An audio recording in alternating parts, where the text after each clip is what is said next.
So the first step in any sort of motor pull is a clean, well-organized toolbox. A place for everything and everything in its place.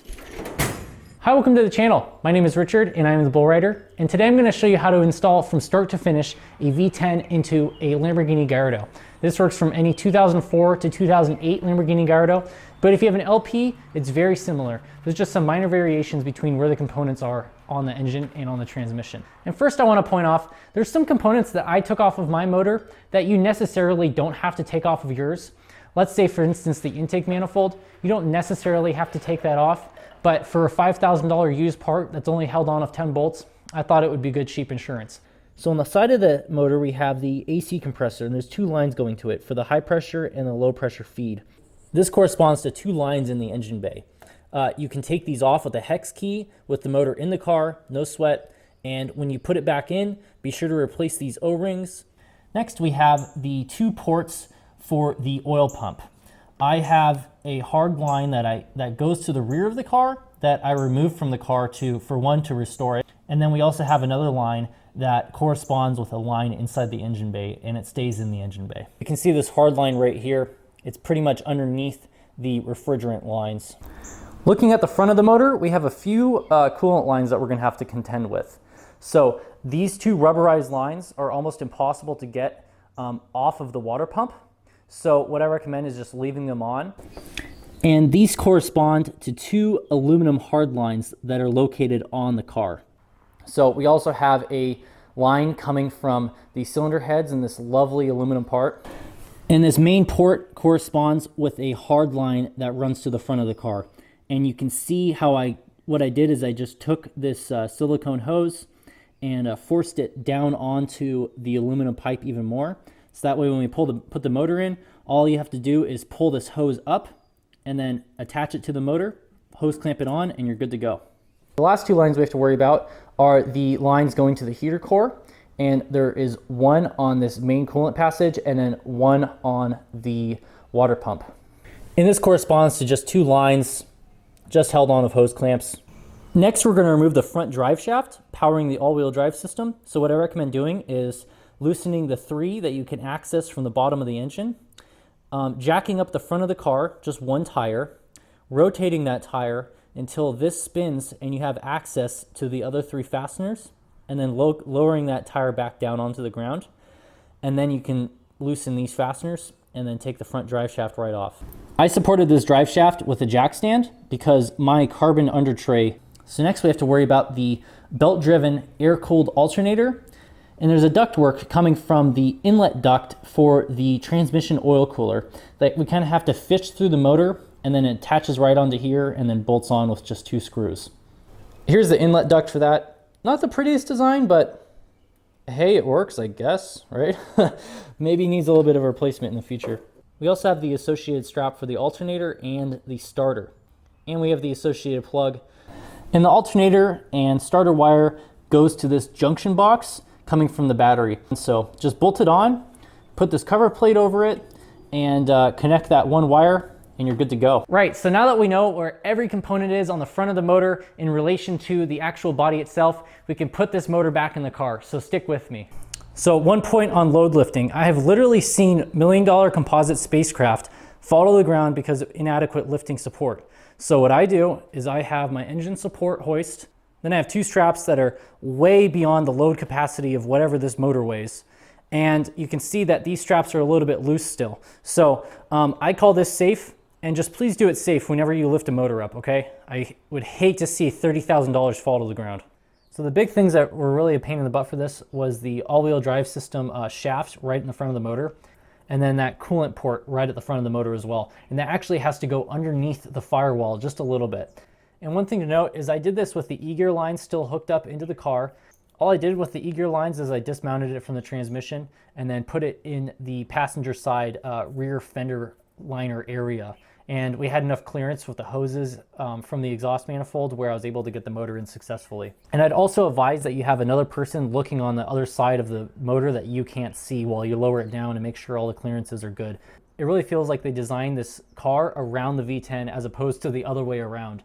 So this is probably the hardest part of the whole install. And then after that, we're on easy street. Once you get it to this point, you're gonna have to worry about the alignment of the two motor mounts. So what I recommend doing is finding the correct position of at least one of the motor mounts. I did the left first, putting the bolt in loose, a couple turns, and then working on the other side, and then aligning it properly. So now at this point, both the motor mounts are in, and the center of gravity of the motor makes the motor kind of lean against the firewall. So you can kind of see that red rag right there that I put right next to the cylinder head, and that prevents maybe the wiring harness or something like that from hitting that firewall. So just something to keep in mind for your build.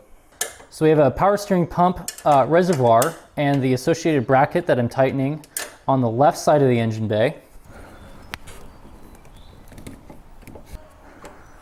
All right, next is the power steering pump, and we put RTV around the sealing surface and then just bolts onto the motor with a spline drive, and it's held in with 3 T30 Torx. Then we have the oil pipe coming from the oil cooler that goes to the reservoir tank, and it sits in this area. All right, next we have the intake manifold, and I have a full detailed video on every detail on how to remove and install this intake manifold. So if you need more detail than this, be sure to check out that video. I'll link it in the card above. So to summarize for you, we basically have 10 M6 bolts holding the intake manifold to the lower runners. And then after that, you can install the fuel rails with the injectors. And then you can attach your fuel lines and the associated wiring harness. So next we have 7 vacuum lines that we need to contend with. 2 of these underneath the intake manifold, right behind the throttle bodies, go to the evaporative emission system. The 2 large lines on the back of the intake manifold go to vacuum reservoir bulbs located in the fenders. We also have 2 lines for the vacuum reference pressure for the fuel injectors. And then we have 1 more small line that goes to the oil tank that we haven't put on the car yet. You can also attach your throttle bodies and the line for the PCV system going to the cylinder head covers. And the other side gets attached to the oil tank, and we'll worry about that later. You also need to attach the supply line for the 2 changeover valves. And this line runs underneath the intake manifold, and that line meets at a junction on the firewall on the right side of the engine bay. And we also have wiring for the 2 NOx sensors for the motor that attach to the intake manifold. All right, we're almost there. We got the motor in, pretty much buttoned up, and now all we really have to do is the transmission. So pretty exciting, and we're basically halfway there, so stick with me. Before we install the transmission, I want to show you one thing. So we have 2 ground straps on both sides to the transmission casing itself. So installing this transmission was very easy and very straightforward. The hardest part I had trouble with was installing the input shaft to the actual clutch assembly. And I actually put a bore scope inside of the bell housing to see where the input shaft was in relation to the clutch. And this caused me to actually put a jack underneath the front of the transmission, jack it up just like maybe ½ inch, and then it finally mated correctly to the actual engine itself. And then we can throw all the fasteners on and we're good to go. All right, so the transmission's in, and all we have to do is tighten all the bell housing bolts. So one mistake I made before installing the bell housing bolts was not putting the secondary air injection assembly on. So we have 2 holes that mount to the top 2 most studs of the bell housing itself. And then we have the misfire tubes and the pressure sensors for the misfire tubes that bolt directly to the exhaust, either the catalytic converters or the test pipes that you have on your car. And as you can see, it's a little bit tricky to get them in there after the fact with more accessories bolted on. And it's best just to do it right when you put the transmission in. And then for final alignment, make sure you can pull these transmission bolts out through the bottom of this mount. And then if you can do that, tighten them down and we're good, and the transmission's mounted. All right, now we can throw in the starter and then attach the line for the starter and the subsequent connector. Then we can work on the lines for the transmission cooler. This one goes to the thermostatic housing, and there's an O-ring internal inside of it, so just be careful. And it pops right on. Same with this one. And then tighten these 2 fasteners. And now we can work on the E-gear actuator mechanism. So I didn't have to drain any of the lines or anything like that. All I did was tuck it into one of the fenders, and I didn't have to touch any of the lines whatsoever. So I put a little bit of RTV right on this surface, made sure it was clean. You don't need a lot because the transmission has to come vertical, so don't worry about leaks that much. Just put a little bit on there all around, and then align it with the dowels. That's it. Now we can fasten on all the bolts. Now we can worry about the E-gear slave cylinder line that runs from the underneath of the transmission through the fender and connects with a quick disconnect system to a port right next to the E-gear reservoir. And this has a special valve in it that prevents any fluid from coming out when you disconnect it. All you have to do is push it in and it'll lock in place. And this line's pretty cool because I didn't even have to bleed the E-gear clutch slave cylinder after I installed it. So it couldn't even be easier.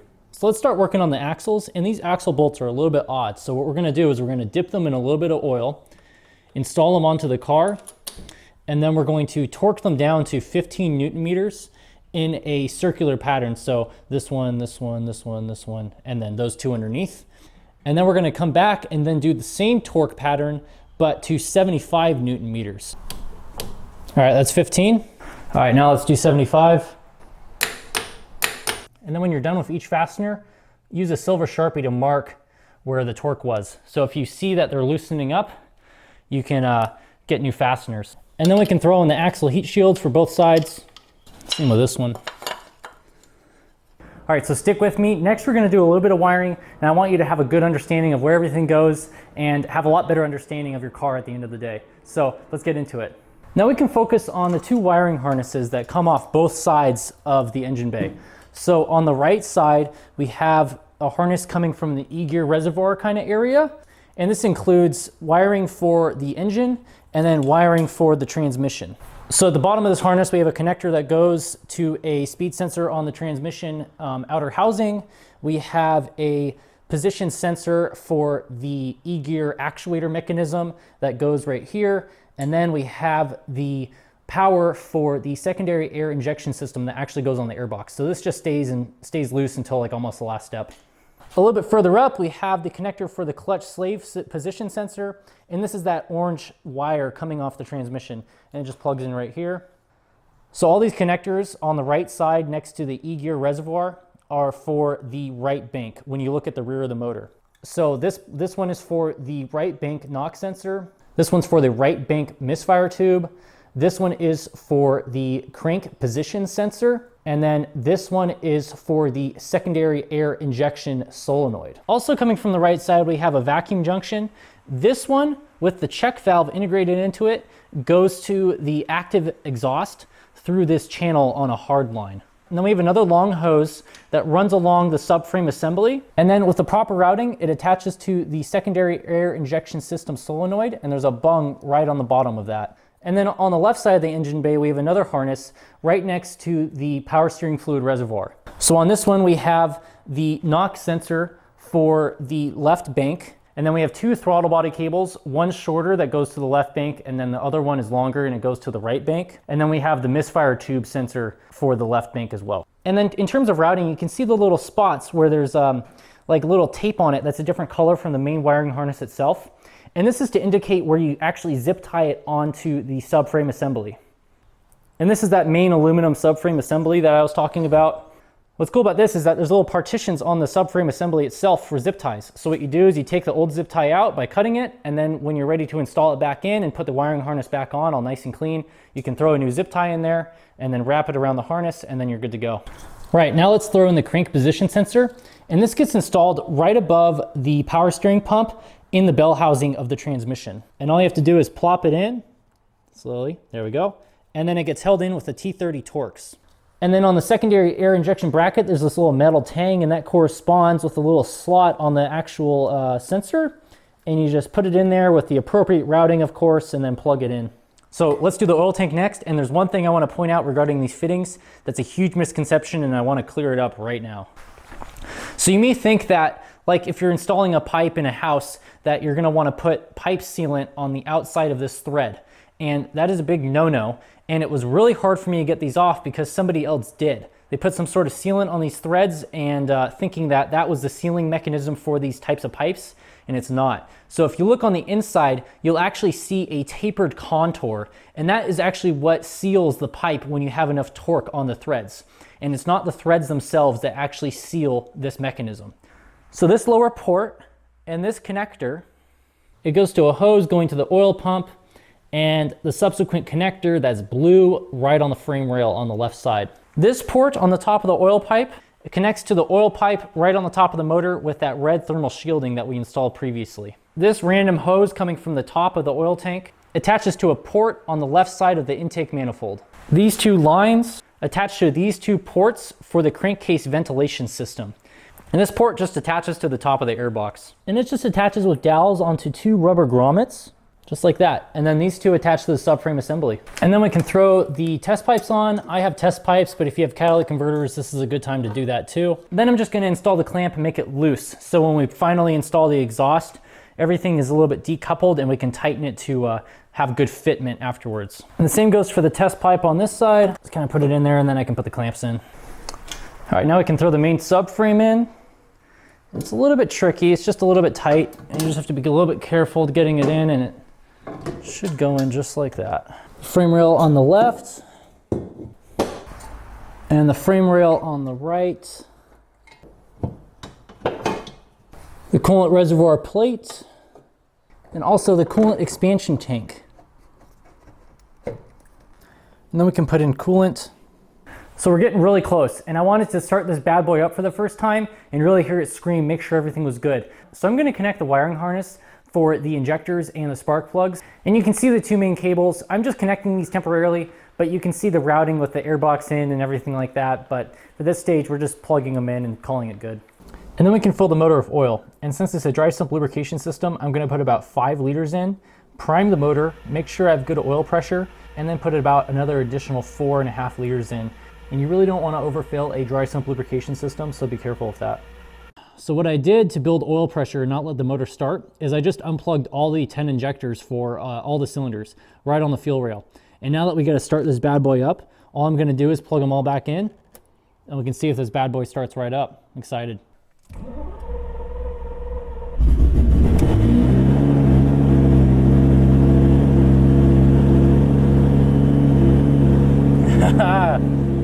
Oh yeah.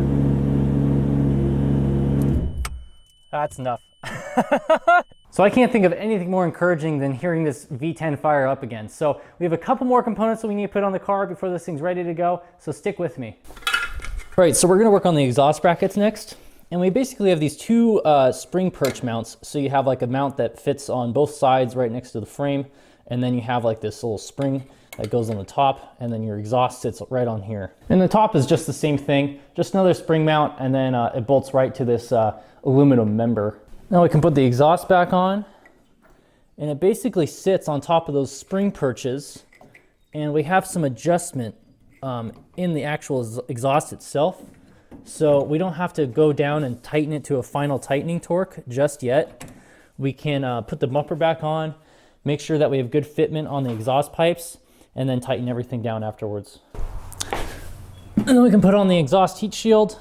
There's basically two things holding it in. There's 2 brackets that attach to these aluminum members, and then there's 4 brackets that attach to the bumper support. Next, we have this curved support with an integrated valve, and this is for the active exhaust valves. So it just goes right here, and then there's a hard line that runs to the front of the car to a vacuum hose with an integrated check valve that I showed you previously. Now we can throw on the main bumper support bar, and this is just held on to 4 aluminum square extrusions on both sides, and then it also mates to the exhaust heat shield that we put on previously. And there's 2 fasteners here, 2 here, and on the other side there's another 4. Then you can attach the reference line for the active exhaust valves, and then connect the vacuum lines for the active exhaust bulbs. Then you can route and connect the hard line to the integrated check valve line for the active exhaust. Attach the hood release mechanism to the support bar. Attach the release cable to the trunk release, and connect the trunk release cable with the proper routing. Now we can focus on the cover plate with the Lamborghini logo.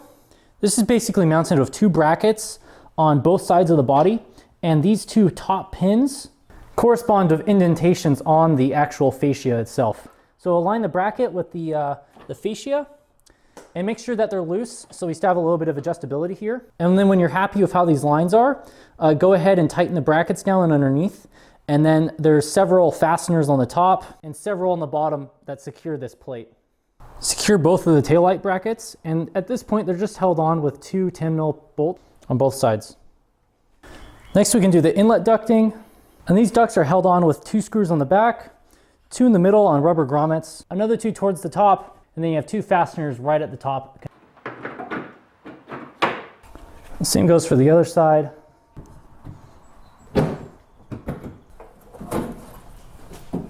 Then you can mount the inlet ducting and secure it to the airbox. And if you haven't installed the airbox yet, you can do so at any time or at the last step, no big deal. And the airbox is easy. It just goes right in, a couple fasteners, the filters, and then the plenums running to the throttle bodies. I also throw the trunk on for the engine bay, and it just went on with 4 fasteners, easy peasy, just bulky. All right, all we have left is the bumper, and it's a little bit complex, so let's go through it step by step. So the bumper has side marker lights that just pop into this housing when you're done installing the bumper.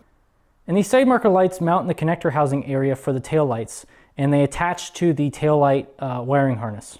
The connector for the license plate light is underneath the right rear tail light, and that corresponds to a connector on the bumper. So to mount the bumper, we have to align this vertical slot with the 2 holes with the slot on the body itself on this little metal bracket. And then to mount it and align it properly, there's a fastener right on the rear fender on the body. And this corresponds to a mounting location on the bumper right next to the side marker light. And the bumper is also attached with a couple mounting points on these plastic brackets underneath the bumper. And they're typically going to be broken, unfortunately. Same with the center section. We have a couple fasteners that we're going to want to secure. And then on the underside, we have a couple fasteners that we need to secure to the frame where you jack up the car. And this corresponds to mounting points on the bumper support bar. And then for the diffuser, we have the mounting locations underneath where you jack it up, right underneath these jack stands. So I'm gonna have to move these jack stands before I do that. And now we can put the bumper on. And once you're happy with the fitment, you can go ahead and press the slot into that side bracket and then tighten down all the fasteners. And then we can go on to the last step almost. And then we can install the taillights for the left side and the right side. And now we can just throw the mesh for the bumper in, and those are held in with T15 Torx.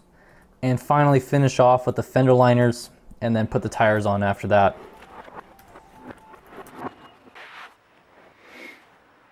And honestly, that's it. Very simple. So once you know where every component is, you're pretty much on easy street when it comes to taking this motor out and putting it back in. So if this video helped you, please consider giving it a like. And until next time, thanks.